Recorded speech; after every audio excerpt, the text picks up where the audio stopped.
नमस्कार. आपल्या सगळ्यांचे महाराष्ट्र सोशल न्यूज चॅनलमध्ये हार्दिक स्वागत. चला वळूया तर एका नवीन बातमीकडे. आजची बातमी. धुळे जिल्ह्यातील शिंदखेडा तालुक्यातील उमरखेड येथील शेतकरी राजेंद्र गणपत पाटील यांनी निर्मल सीड्स कंपनीच्या वांग्याच्या बियाणांबाबत तक्रार केली आहे. त्यांनी कंपनीचे निर्मल 1214 वाणाचे बियाणे 0.80 हेक्टर क्षेत्रात लावले होते. मात्र बियाणांपासून अपेक्षित उत्पादन मिळाले नसल्याने मोठे नुकसान झाल्याचा शेतकऱ्याचा आरोप आहे. बियाणे लागवड आणि इतर खर्चाचा विचार करून नुकसान भरपाई द्यावी अशी मागणी त्यांनी जिल्हाधिकाऱ्यांकडे निवेदनातून केली आहे. वांग्याचे रोपाचे बियाणं खराब आणि निकृष्ट दर्जाचे दिले असल्याने सदरील शेतकऱ्यांनी आमच्या क्रांतिकारी शेतकरी संघटनेकडे आम्हाला शेतकऱ्यांना न्याय मिळवून देण्यासाठी आम्ही आज जिल्हाधिकारी साहेबांना निवेदन दिलं आहे की सदर काका हे आमराडे येथे काका तुमचं नाव आणि ते सांगा तुम्ही. राजेंद्र गणपत पाटील आमराड. वांग्याचं बियाणं खराब ते वांगीन म्हणून दिलंच नाही. आता वांगीन म्हणून मागितलं होतं ते वांगीन म्हणून दिलंच नाही त्यांनी. ते तो प्लॉट फेल झालेला आहे. ते बियाणं पुरं वांगं बी म्हणता येत नाही, पुरं वांगीन बी म्हणता येत नाही. ते पिवळं होतं आहे, 4 दिवसात पुरं ते पिवळं होतं आहे. मग त्याच्यानंतर परत बी आहे त्याच्यामुळे आपला लाभ झालेला आहे त्याचा. सदरील कंपनी ही निर्मल सीड्स आहे. या कंपनीने निर्मल सीड्सने राष्ट्रीय लेवलला पुरस्कार प्राप्त करते खानदेशमधून.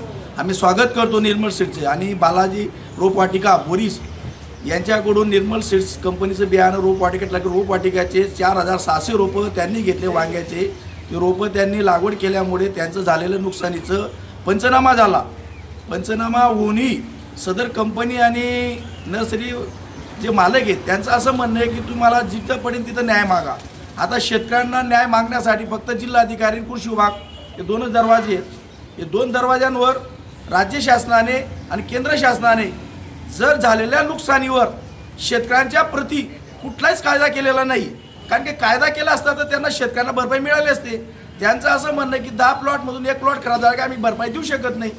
आता नैसर्गिक आपत्ती म्हणा, काही कीटकनाशक म्हणा, काही त्यांच्या जर्मिनेशनमध्ये काही प्रॉब्लेम आलेला असेल, हा त्या कंपनीचा रोपवाटिकाचा संबंध आहे. सदरील शेतकऱ्यांना न्याय मागण्यासाठी केंद्र व राज्य शासनाने कायदा नसल्याने आजचे आपले जे कृषी मंत्री आहेत यांनी विदर्भातल्या शेतकऱ्यांना न्याय भेटत नाही म्हणून कंपनीवर गुन्हे दाखल केलेत. पण जळगाव खानदेशमधील धुळ्यामधील शेतकऱ्यांवर अन्याय झाला की कायदेच नसल्यामुळे कुठल्या आधारे अधिकारी काय नुकसान भरपाई मिळवून देण्यासाठी आम्हाला मदत करणार आहेत. त्यांचंही म्हणणं असे आहे की कायदा नसल्यामुळे आम्हाला सदरील शेतकऱ्याला न्याय मिळवता येत नाही. मग याच्यात जर देशाला स्वातंत्र्य मिळून आपला कृषीप्रधान देश असूनही जर शेतकऱ्यांप्रती कायदा नसेल तर याला जबाबदार कोण? या जबाबदारीला राज्य शासनाचे कृषी मंत्री आणि मुख्यमंत्री जबाबदार आहेत. कारण की शेतकऱ्यांनी कोणाकडे न्याय मागायला पाहिजे?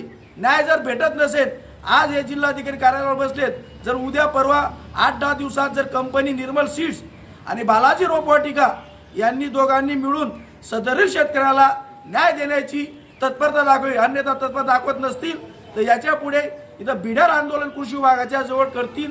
वंदे मातरम. बातमी आवडल्यास चॅनलला लाईक व सबस्क्राईब करा व दररोज अशा नवनवीन बातम्या पाहण्यासाठी चॅनलला फॉलो करा. धन्यवाद.